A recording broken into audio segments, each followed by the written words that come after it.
My name is Stewart Krause. I work for Wyo-Ben out of Billings, Montana.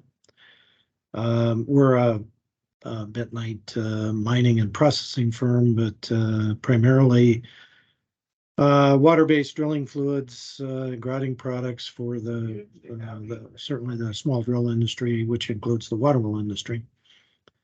I want to give a little presentation at the Groundwater Week show, and I chose a title, mud testing, and how important is it? And primarily by that, I mean, is it to the individual contractor as they look at things? And I've been in this business a long time, and there's a number of times that we're asked to help somebody when they run into a problem. And obviously, we need some information, some data from the field, because we can't always be on site. And even the smallest bit of testing certainly helps us define a problem, or certainly define a solution. But probably in a bigger picture, we want to almost look at a management of change. There's a number of people out there that are a lot smarter than I am that basically say that if we can measure it, we can monitor it, and we can change it. If we don't measure it, really don't expect much change. So how do we make our drilling mud program better?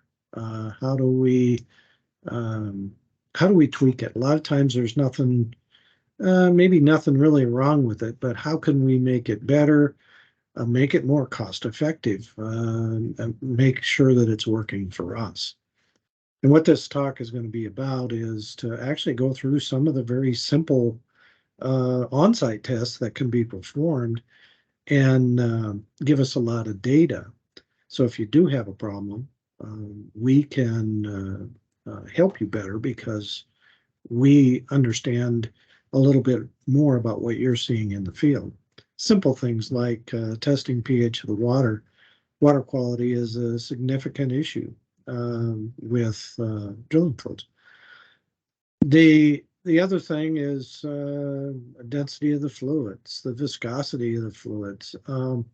Those are things that can be checked relatively easy in the field. You don't have to be a chemist. You don't have to be a super technician. It becomes a function of having a few of the correct items on site, and some of them which you're already going to have. A lot of you guys do water treatment work, so you understand water quality as well as I do. You have test kits that can test hardness, pH, tannins, chlorides, all those things that are going to make the fluid work better or worse. You have in a kit and maybe already on site. A few other things to test viscosity and density. A couple $100 and you're in the testing game. Some of these things you should already have on site for testing your grout, such as a mud balance.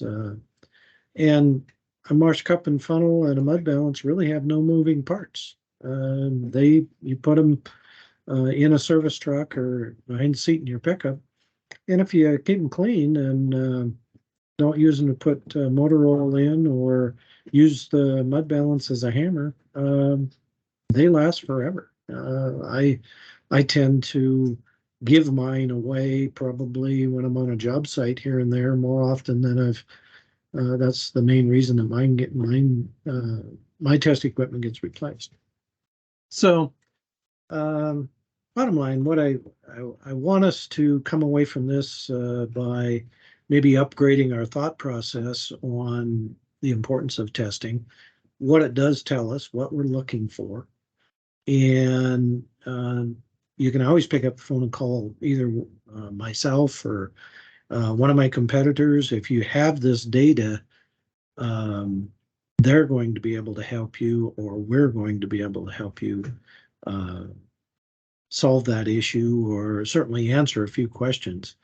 And at the end of the day, if we can get home an hour earlier, because We maybe looked after some of the little details. It's uh, it's just a feather in our cap, and we're already using drilling fluids. Let's use them the best we can, maximize the performance and maximize the cost. That's what I want to get bored. Pretty straightforward. Hard to believe that I'm going to talk to you for an hour, but anyway, pretty straightforward.